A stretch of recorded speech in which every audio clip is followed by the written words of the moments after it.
दशद्वन्द्याणम् तिहुर्णहितमधुरविशदवाकाणम् अन्तातीतगुणाणम् नमोजृणाणं जितुर्भवाणम् सहजानन्दचैतन्य प्रकाशाय महीयसे नमो नेकान्तविश्रान्त महिम्ने परमात्मने स्वसंवेदनसिद्धाय जिनाय परमात्मने शुद्धजीवास्तिकायाय नित्यानन्दचिदे नमः। नमो हरिहन्ताणं नमो सिद्धाणं नमो मायरीयाणं नमो वत्सायाणं नमो लोभे सर्वसाहुने। पंच परमेश्वर भगवान की, आचार्य भगवान कुंद कुंद स्वामी की, आचार्य भगवान जयसेन स्वामी की, आचार्य भगवान अमृतचंद्र स्वामी की, आचार्य भगवान गुरुवर विशुद्ध सागर जी महाराज की, सनातन जैन धर्म की।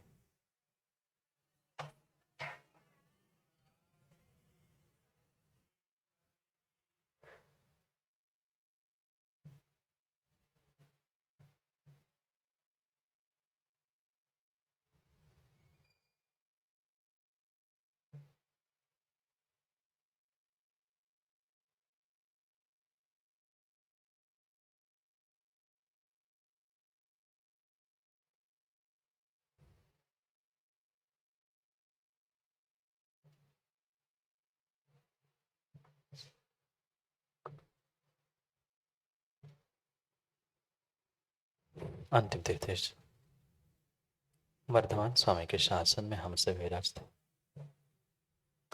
और उनकी ये पावन पीयूष देशना हम सभी के लिए परम उपकारी। उपकारमयी देशना को समझने के लिए जो 4 अनुयोगों की व्यवस्था थी,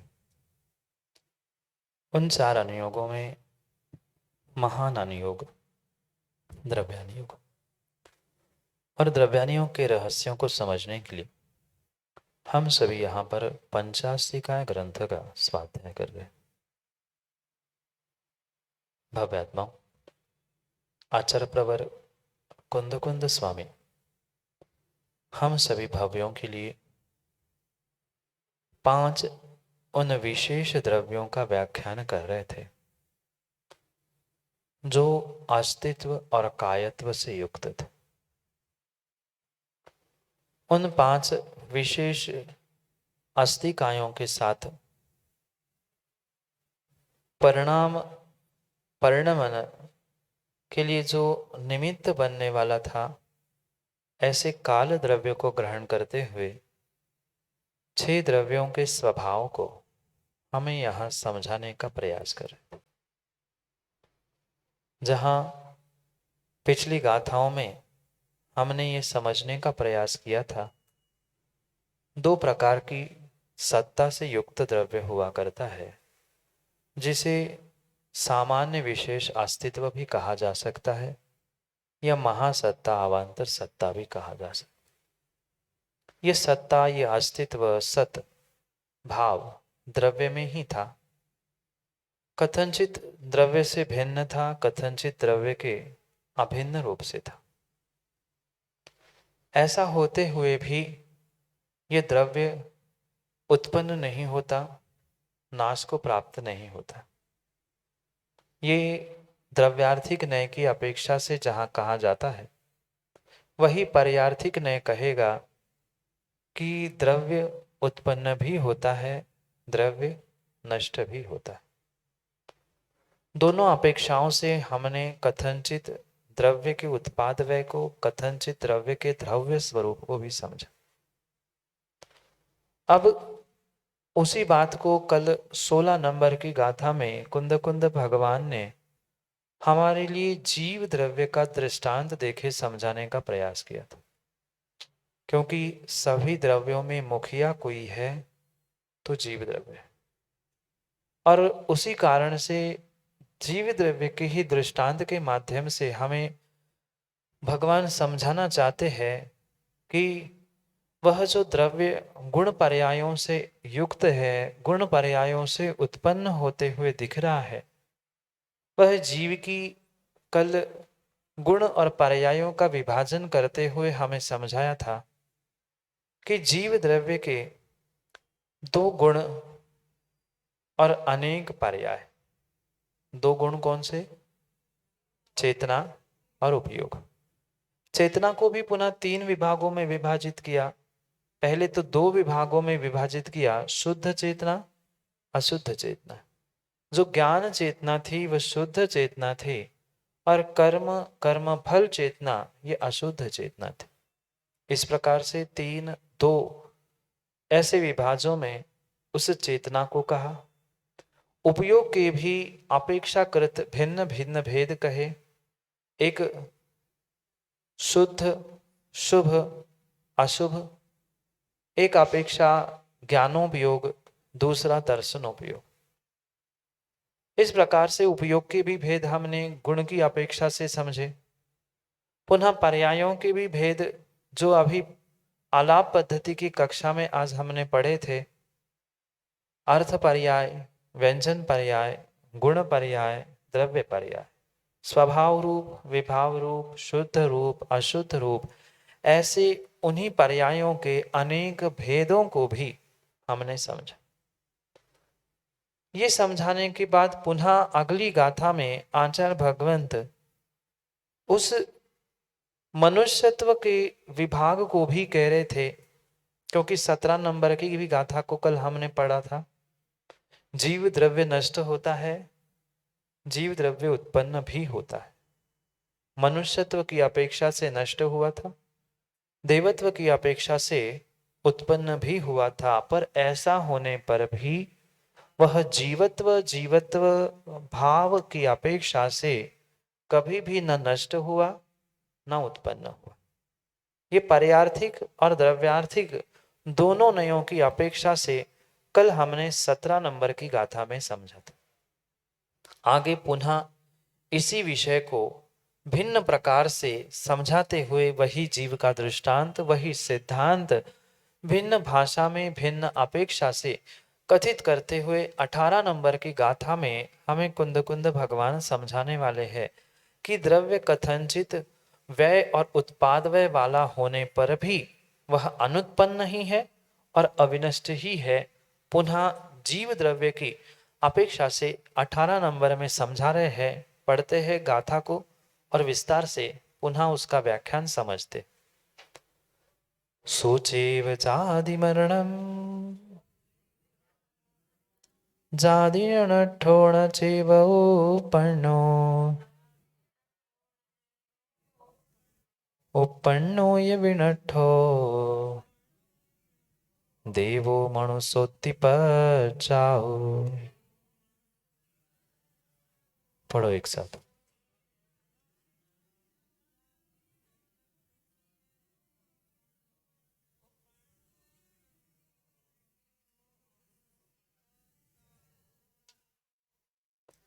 कितनी अच्छी बात की। दोनों बातों को एक साथ आचार्य भगवंत ने कहा। जैसा आज तक कहते आए हैं, जहां द्रव्यार्थिक नय से कथन किया, तुरंत पर्यार्थिक नय का कहीं ना कहीं अंश दिया है, और पर्यार्थिक नय भी कहा तो द्रव्यार्थिक नय की अपेक्षा का कथन भी किया। पर क्या करे, जीवों ने डॉक्टर साहब कहीं ना कहीं थोड़ी सी पंक्ति और थोड़ा सा एक वाक्य पकड़ के अर्थ का अनर्थ कर ले। अगर इसी गाथा की मात्र दूसरी पंक्ति पढ़े, उपन्नो ये विनठो देवो मनुष्योति पचाओ, जो आज तक सभी के दिमाग में ये भ्रम है कि पर्याय उत्पन्न होती है, पर्याय नष्ट होती है, इसकी सिद्धि एक पंक्ति से हो जाएगी। प्रोफेसर साहब क्या लिखा? उपन्नो ये विनठो देहो मनुष्योति पजाओ। देह मनुष्य ये पर्याय मात्र उत्पन्न और नाश को प्राप्त होती है, जीव तो होता ही नहीं। यही तो अर्थ का अनर्थ किया जीवों ने। तत्व ऐसा नहीं था। पहले ही आचार्य भगवान ने हाथ लगा के कहा, सो चेव जायदी मरणम, वही जन्म लेता है वही मरता है। कौन? जो जीव द्रव्य उत्पाद व्यय पर्यायों में प्राप्त कर रहा है, वही द्रव्य उत्पाद व्यय को प्राप्त करता है। बात समझ में आई क्या? पुनः समझो। अभी तक सभी का भ्रम यही था, नाश किसका होता है।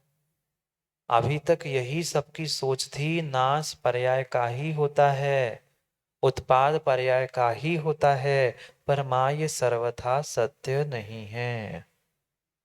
ये गाथा की एक पंक्ति मात्र है, एक चरण मात्र है। पर ऊपर को भी तो समझो, द्रव्य कथनचित नष्ट हो रहा है, द्रव्य बदले बिना पर्याय कहां से बदली।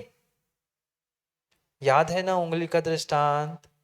उंगली टेढ़ी हुए बिना टेढ़ी पर्याय नहीं हुई। टेढ़ी पर्याय का जन्म होना, उत्पाद होना, मतलब ही वह सीधी उंगली का जो द्रव्य था वह बदलना था, उसका व्यय होना था। बात समझ में आ रही है क्या? कभी भी ये बात माँ आगे से दिमाग में आने ही नहीं चाहिए कि मात्र पर्याय का नाश होता है, पर्याय में उत्पाद द्रव्य होता है। ऐसा एकांतिक कथन नहीं है।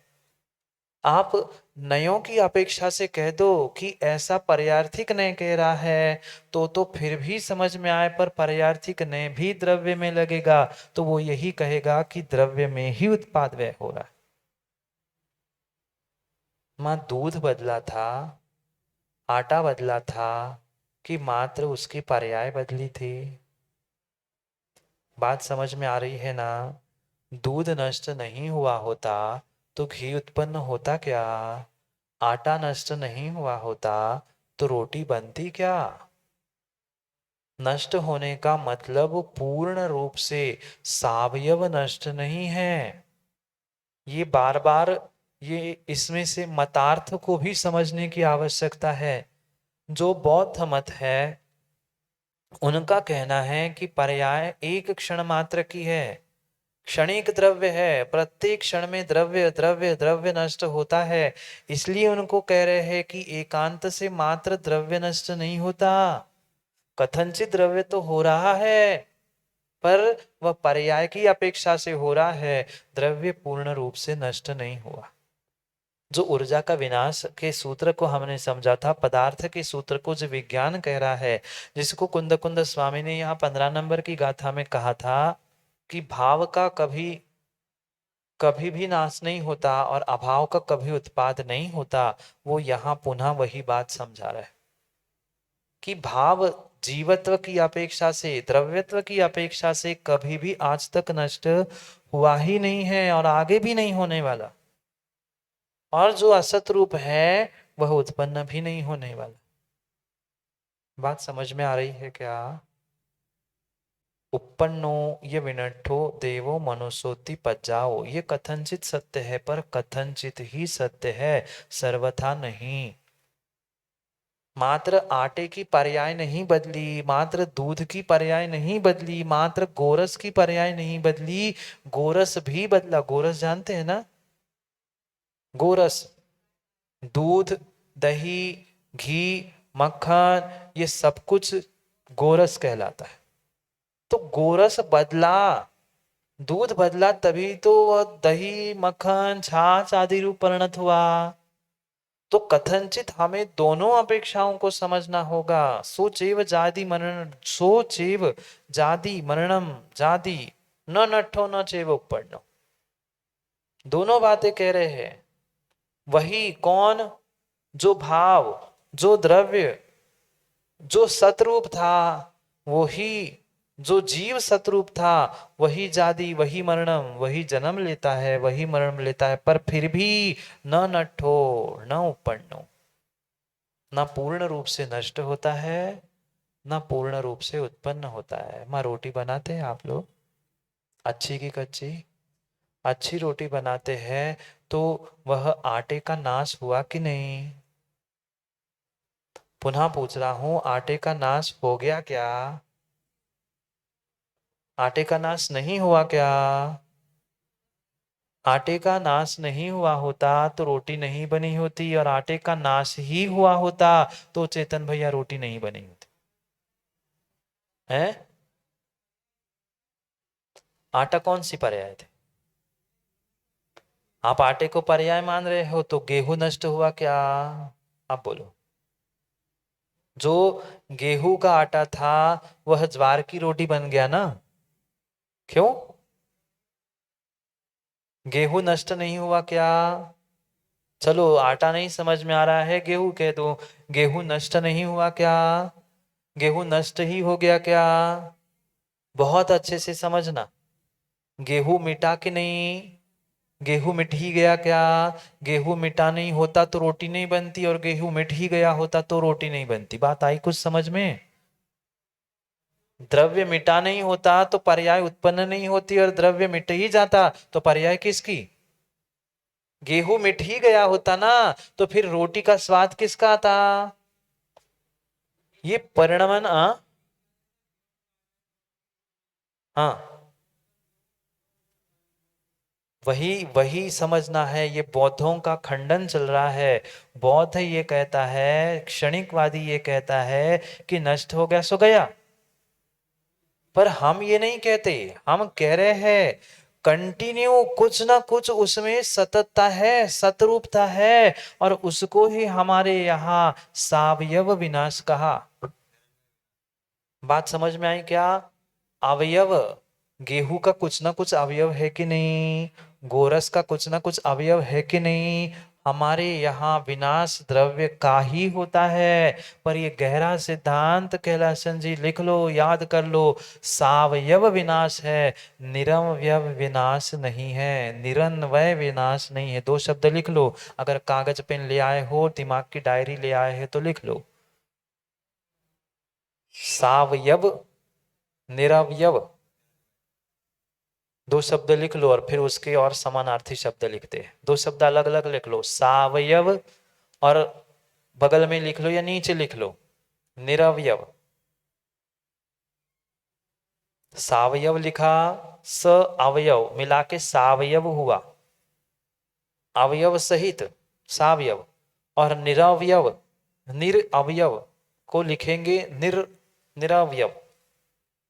लिख लिया, दो शब्द लिख ले। अब उसके समानार्थी शब्द पुनः लिख लो, नहीं तो दूसरा को आएगा कोई नया शब्द कहेगा, हम कंफ्यूज हो। गौरी महाराज ने तो ऐसा कहा था। सावयव के सामने लिख दो सान्वय, सान्वय। किसके सामने लिखा? सावयव के सामने सान्वय, और निरवयव के सामने निरन्वय।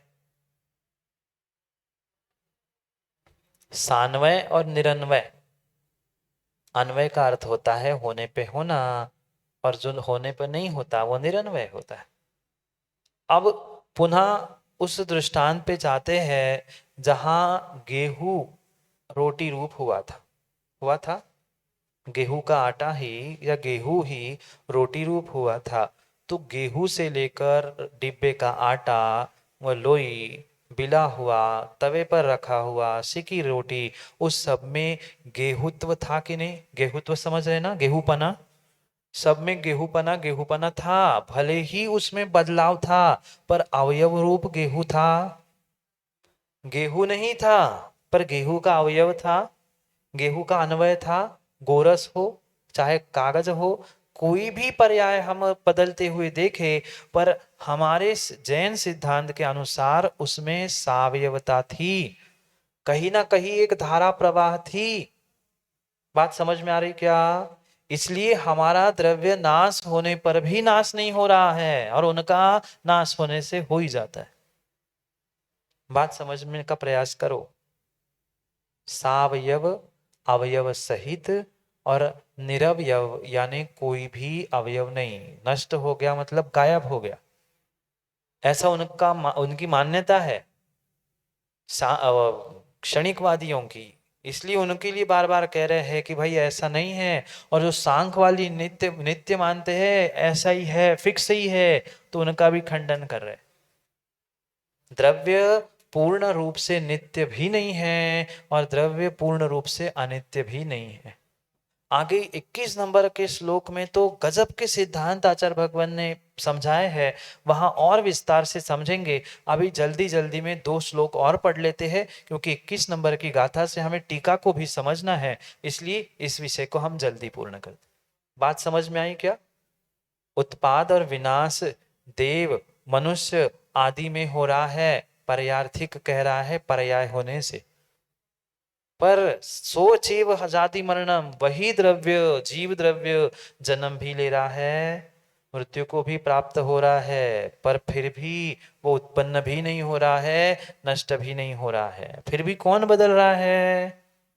ये पर्याय के रूप से हमें बदलाव दिख रहा है, पर बदलाव हो किस में रहा है? बात समझ में आई?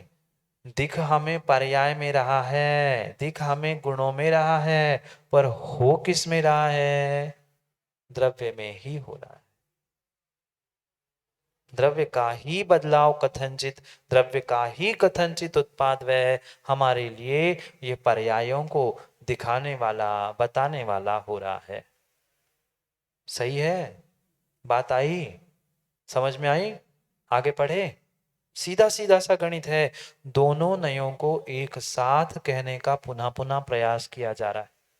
वही जीव उत्पन्न भी हो रहा है, वही नष्ट भी हो रहा है, पर उत्पन्न नष्ट जीव कभी आज तक हुआ ही नहीं है। दोनों सत्य है कि दोनों झूठ? दोनों परम सत्य है कथनचित लगाओगे तो। अगर किसी अपेक्षा से रहित होकर कहोगे तो वो भी असत्य हो जाएंगे। वह दोनों सत्य है, इसलिए दोनों की अपेक्षा से यहाँ कथन पूर्ण हुआ। पुनः आगे आचार्य भगवंत इसी ध्रुवता को कह रहे हैं, क्योंकि अभी उत्पाद व्यय की बात की, देव और मनुष्य, ये उत्पाद व्यय की बात की। जो द्रव्य था वह कौन था, कैसा था? उस ध्रुवता की अपेक्षा से सत की विनाश और सत की उत्पत्ति का पुनः खंडन कर रहे। सत उत्पन्न होगा क्या?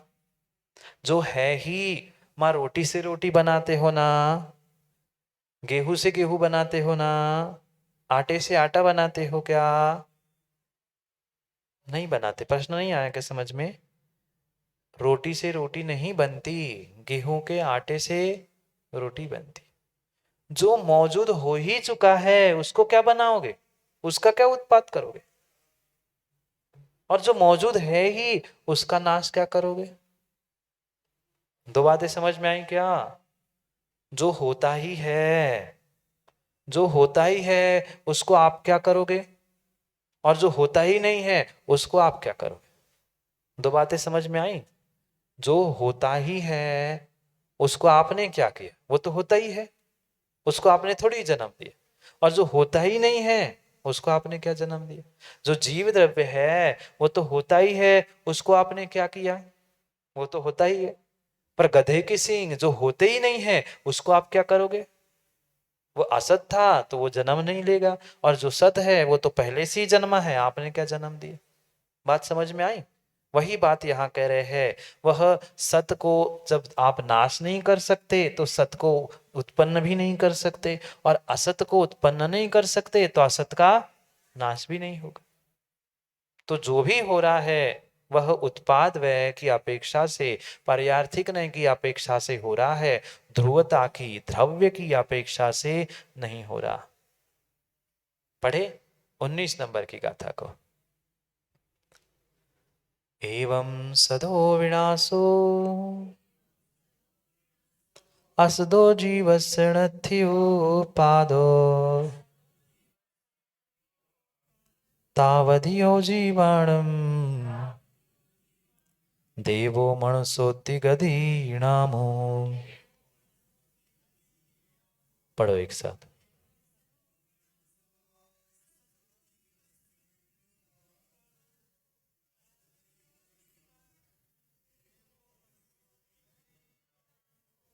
एवं सतो विनाशो, वही विषय जो भावस नठिनाशो। 15 नंबर की गाथा में जो कहा था, यहाँ सत शब्द का प्रयोग करते हुए कह रहे, इस प्रकार से सतो विनाशो असदो जीवस्य नत्थि उपादो, जो जीव द्रव्य है ना, उसका सत रूप से कभी भी विनाश नहीं होता और असत रूप से कभी भी उत्पाद नहीं होता। क्या क्या जीव में कभी पेंसिल की पर्याय उत्पन्न होगी? बहुत सोच समझ के उत्तर देना। क्या जीव में कागज की पर्याय उत्पन्न होगी? क्या जीव द्रव्य में कभी रोटी की पर्याय उत्पन्न होगी? क्यों नहीं होगी? क्यों नहीं होगी? क्योंकि जीव में रोटी का सत है ही नहीं। क्योंकि जीव में कागज का सत है ही नहीं। क्योंकि जीव में पेन का सत है ही नहीं। क्योंकि सीधी बात है, जीव द्रव्य में पुद्गल का सत होता ही नहीं।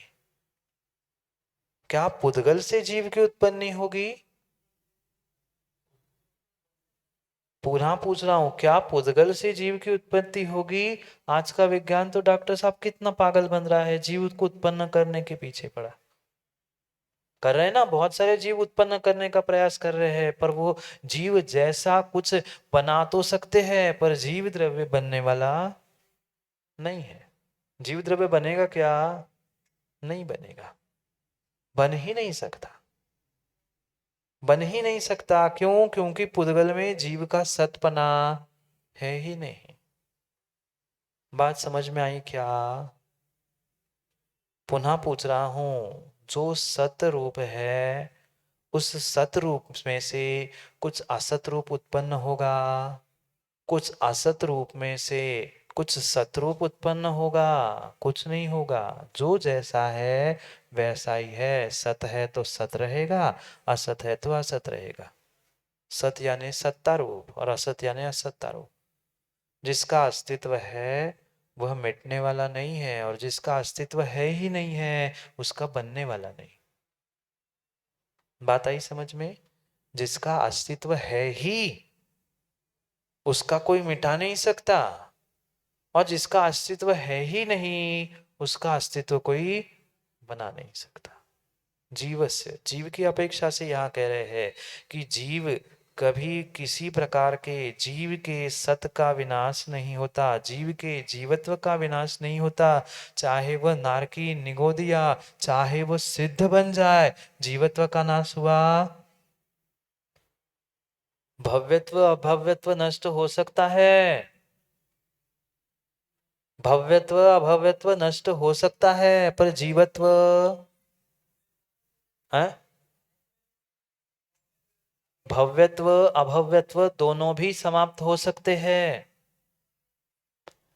जो प्रकट रूप नहीं कह रहा हूं, पर भव्यत्व प्रकट हो गया मतलब अभव्यत्व का नाश हुआ कि नहीं अपने आप? पारिणामिक गुण बताओ, पारिणामिक गुण बताओ। जीवा भव्य भव्यत्वानी च, वह जब वह सिद्ध बनेगा तब कितने पारिणामिक भाव उसके पास रहेंगे? हैं? बोलो ना चेतन भैया।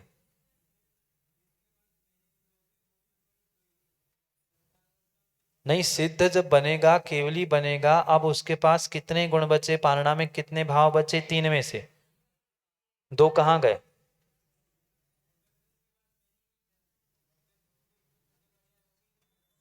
तो उसे भव्यत्व का उसने नाश किया, उसको छोड़ दिया, ऐसा नहीं कहा जाएगा कथनचित? कथनचित ऐसा नहीं कहा जाएगा? जो प्रकट नहीं कर पाए, जो ठीक है आप एक अपेक्षा से सत्य कह रहे हो कि पहले था ही नहीं, पर वह जब कहा जाएगा, क्योंकि टीका ग्रंथों में भी यही लिखा है, जीव ने भव्यत्व भव्यत्व दोनों पारिणामिक भाव को नष्ट किया, छोड़ दिया, और उसने परम पारिणामिक शुद्ध चेतना रूप जीवत्व को प्रकट कर लिया। ये कथन का कथन की शैली है, बात समझना। तो उस अपेक्षा से, कथन की अपेक्षा से, पर भव्यत्व वह कभी भी अभव्यत्व नष्ट करके भव्यत्व प्रकट नहीं होता। आप इस अपेक्षा से कहना चाहते हैं, मैं समझ गया। मैं उस अपेक्षा से नहीं कह रहा हूं कि भव्य अभव्यत्व को मिटा के भव्यत्व प्रकट हुआ और भव्यत्व को मिटा के जीवत्व, दोनों में एक साथ की परिणति है। कथनचित कथनचित कहते हुए उसको भव्यत्व को भी और अभव्यत्व के दोनों को विलीन करते हुए वह आगे जीवत्व में लीन होगा। अब पुनः समझते हैं कि जो सतरूप था वह सतरूप था जीवत्व, चाहे भव्यत्व अभव्यत्व हम जिसमें चाहे घटित कर ले उसमें भी यही घटित होगा। भव्य जो अभव्य जीव है वह कभी भव्य होगा? क्यों नहीं होगा? क्योंकि भव्यत्व का सत नहीं है, भव्यत्व का सत उसमें नहीं है। और भव्य कभी अभव्य होगा? भले ही उसके भेद करते हमें दूरान दूर भव्य और आदि आदि भेद कर ले, पर सामान्य रूप से कभी भी भव्य अभव्यत्व को प्रकट नहीं करेगा और अभव्य कभी भव्यत्व को प्रकट नहीं करेगा, क्योंकि असत का कभी भी उत्पाद नहीं होता और सत का कभी भी नाश नहीं होता। इसलिए जीवत्व की अपेक्षा से समझना होगा, भव्यत्व अभव्यत्व फिर भी विराम को प्राप्त होते हैं। इसलिए बात आई समझ में? तो सत का विनाश असत का उत्पाद जीव की अपेक्षा से नथी नहीं होता। फिर तावदियो जीवाणम देवो मनुष्योति गति नामो, कह रहे हैं कि उस देव मनुष्योति गति आदि जो है उन गति नाम कर्म के उदय से ही वह उतने काल तक वहां स्थित रहता है। कौन? जीव द्रव्य। जीव द्रव्य जो पर्यायों में पर्यायों को प्राप्त कर रहा है वह गति नामो, गति नाम कर्म के उदय से ही वह उसकी ये स्थितियां होती है। बात आई क्या समझ में? जीव के सत का विनाश, पुनः समझो, जीव के सत का विनाश जीव के असत का उत्पाद नहीं होता। फिर भी जीव के जो देव मनुष्य आदि ये पर्याय है, ये कैसी है? ये विभाव पर्याय है। कौन सी पर्याय है? विभाव द्रव्य व्यंजन पर्याय है। अभी अभी हमने पढ़ा। ये विभाव द्रव्य व्यंजन पर्याय क्यों हुई? गति नामो, गति नाम कर्म के उदय से ये उतने काल तक ही रहती है। कितने काल तक? जितने काल तक नाम कर्म का उदय चल रहा है, गति नाम कर्म का उदय है, तब तक वह उस पर्याय में होता है, उसके बाद विलीन हो जाती। बात आई समझ में? कोई नई बात नहीं कह रहे हैं, मात्र भिन्न अपेक्षा से भिन्न शब्दों के द्वारा यहां ध्रुवता को समझा है। पहले उत्पाद व्यय को कह दिया, उत्पाद व्यय मात्र पर्यायों के निमित्त से तो हो रहा है, पर पर्यायों में नहीं हो रहा है। उत्पाद व्यय जीव द्रव्य में होते हुए भी पर्यायों के निमित्त से हो रहा है। ऐसे ही जीव में जो ध्रुवत्व है, ध्रुव्यत्व है, ध्रुवता है, वह जीव की जीव पने की जीवत्व की अपेक्षा से है, सतरूप है, वो उत्पन्न नष्ट नहीं होगा। पर फिर भी जो बदलाव दिख रहा है वो कौन है? वो उसकी विभाव द्रव्य व्यंजन पर्याय गति नामो, गति नाम कर्म के उदय से दिख रही है। जब तक वह गति नाम कर्म उसके पास है तब तक वह कहीं ना कहीं चार गतियों में घूमता रहेगा, और जैसे ही गति नाम कर्म तो छूट गया वह सभी गतियों से अगति को प्राप्त हो गया। आ गया समझ में? इतनी सी बात थी। आगे पुनः इसी विषय को आचार्य भगवंत अपने संक्षेप उस सिद्धों की बात करते हुए कह रहे हैं, क्योंकि मात्र विभाव पर्याय में ही उत्पाद व्यय होता है क्या? मात्र विभाव पर्याय में ही उत्पाद होता है क्या? व्यय होता है क्या? वह सिद्ध भगवान भी तो द्रव्य है कि नहीं? तो वहां भी उत्पाद व्यय और द्रव्य ये द्रव्य का लक्षण सतरूप होता ही है, तो उसको भी समझा रहे हैं। ये मात्र मत समझ लेना कि ये सब संसार अवस्था में हो रहा है, ये पुनः सिद्ध अवस्था में भी होता है, क्योंकि वो भी जीव द्रव्य की कौन सी पर्याय है माँ? अभी अभी तो पढ़ा, आधे घंटे 1 घंटे पहले। अगुरु लघु गण की बात ही नहीं है, ये व्यंजन पर्याय है, सिद्ध पर्याय। द्रव्य व्यंजन, कौन सी द्रव्य व्यंजन? स्वभाव द्रव्य व्यंजन पर्याय है। उसमें भी अत्यंत सत अत्यंत असत कुछ भी प्रकट नहीं होता। सिद्ध पर्याय जो प्रकट हुई है वह असत रूप नहीं थी। बात समझ में आई? सिद्ध पर्याय असत रूप नहीं थी, शक्ति रूप सत थी। घी जो निकाला अपने दूध में से, दूध से निकाला ना, दूध से घी निकाला ना प्रक्रिया करके, तो दूध में घी का सत था कि नहीं? क्या सत था? था, सत था, शक्ति रूप था, तो वो प्रकट कर ले। ऐसे ही सिद्धों की भी बात कह रहे हैं कि सिद्धों के भी अत्यंत असत का उत्पाद है। जो सिद्धों में भी उत्पाद व द्रव्य आदि हो रहा है वह अत्यंत असत में नहीं, जो अत्यंत सत था, सतरूप था, सत्ता रूप थी। भले ही वह सत्ता शक्ति रूप थी, प्रकट नहीं थी, पर उसमें ही वह उत्पाद व्यय हुआ है। पढ़ते हैं 20 नंबर के इस गाथा को पढ़ते हैं और स्पष्ट हो जाएगा विषय। नाना वर्णादिया भावा जीवेण सुठवणु बद्धा ते सिमभावं किच्चा अभूदपूर्वो हवदि सिद्धो। पढ़ो श्लोक।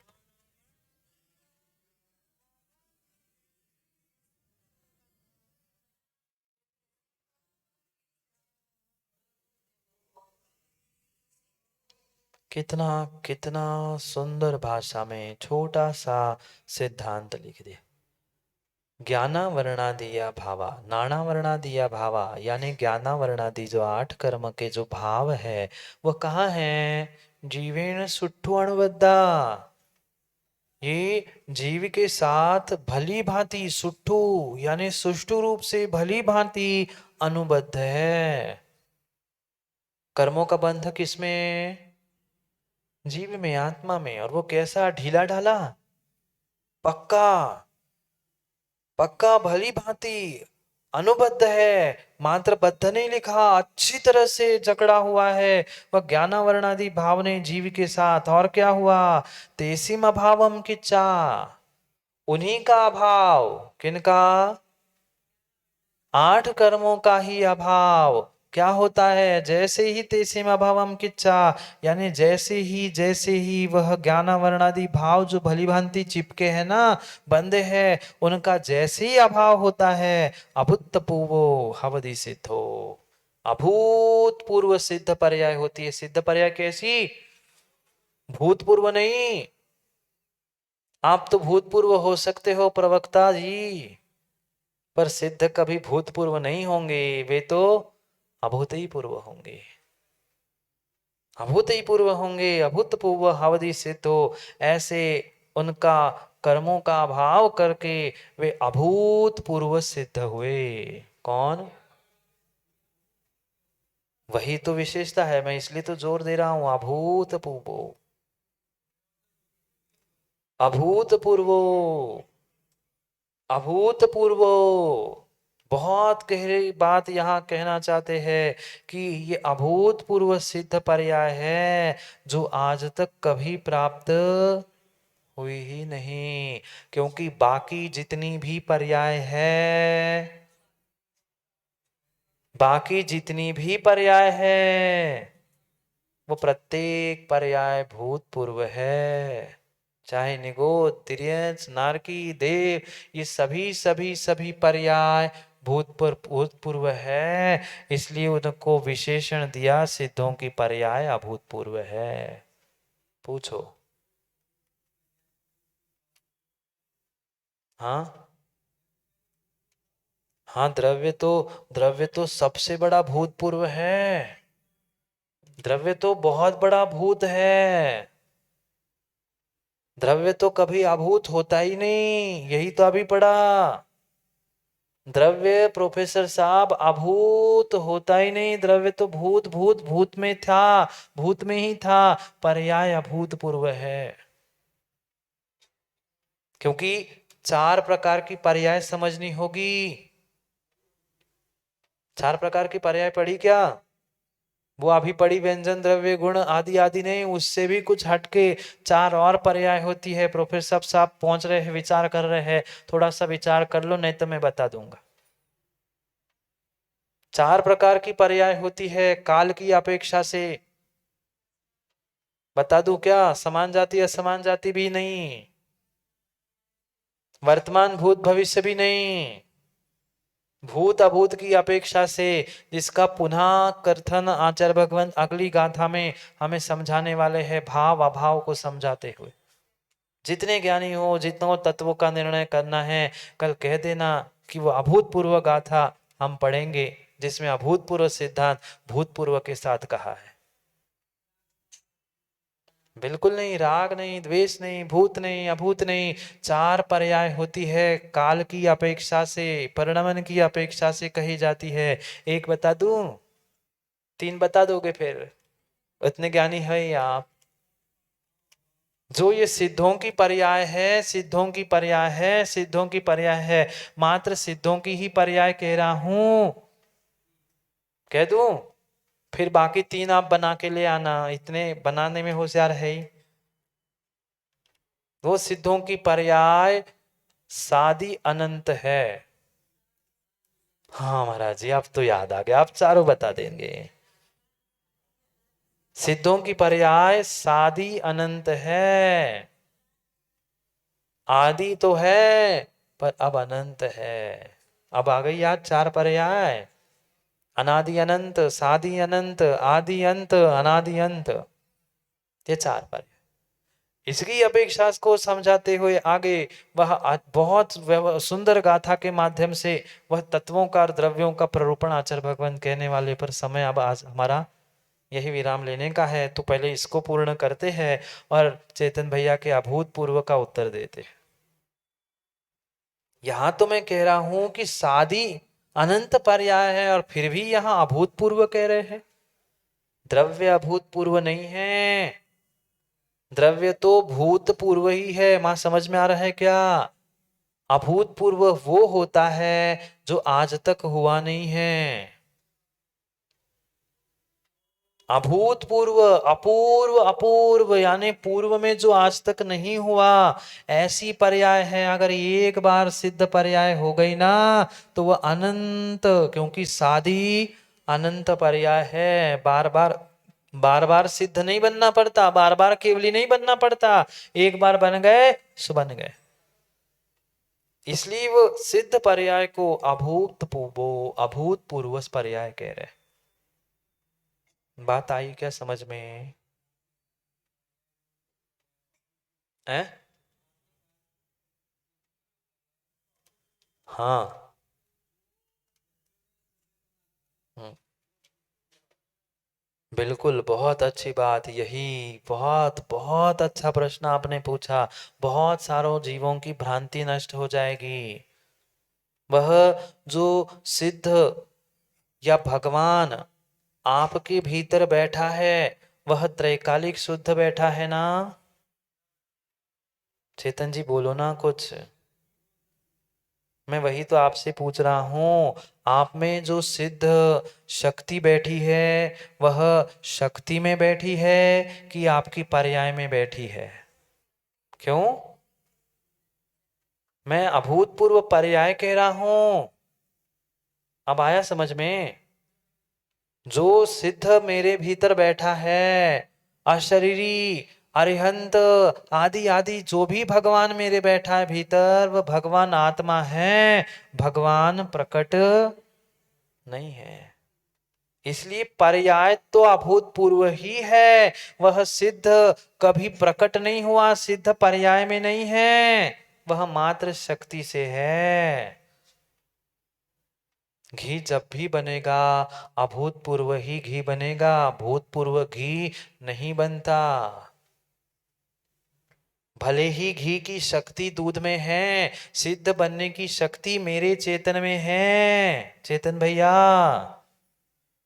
एक नहीं 1000%, और मेरे ही क्या, उस अभव्य के भी भीतर है।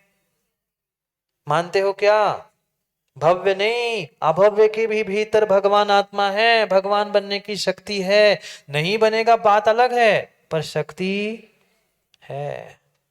तो वह शक्ति रूप से द्रव्य में छुपी हुई है, पर्याय में प्रकट जब प्रकट होगी ना, तब वह अभूतपूर्व ही प्रकट होगी, भूतपूर्व प्रकट नहीं होगी। बात आई समझ में? प्रकटता भूतपूर्व नहीं है, प्रकटता अभूतपूर्व है, शक्ति भूतपूर्व है।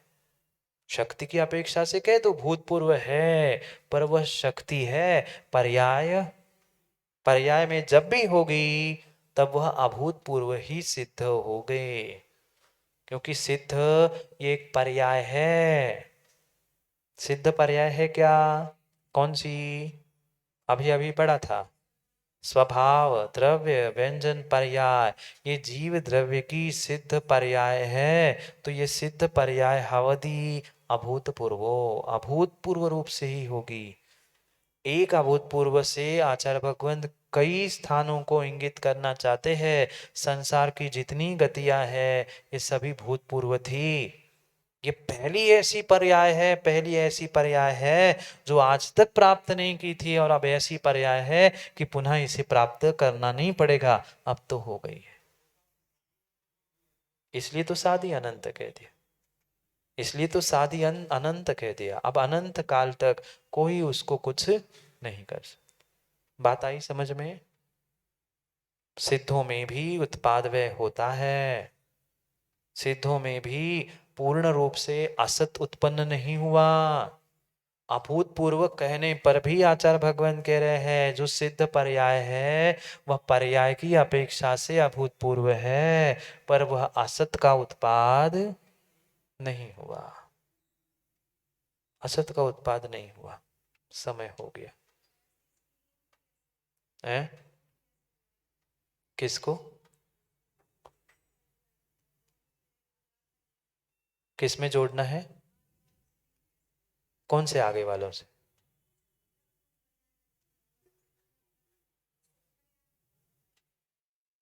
सिद्ध पर्याय इसलिए बताई गई है कि जीव की चल रही है ना चर्चा, द्रव्य की चर्चा चल रही है, और दृष्टांत जीव द्रव्य का लेकर सत का उत्पाद नहीं होता, असत का सत का व्यय नहीं होता, और असत का उत्पाद नहीं होता। इसको समझाने का ये क्रम चल रहा है, धारा प्रवाह चल रही है। तो ये मात्र संसारी अवस्था में ही जीव में नहीं, सिद्धों में भी कोई असत उत्पन्न नहीं होता। ये धारा वहां चल रही।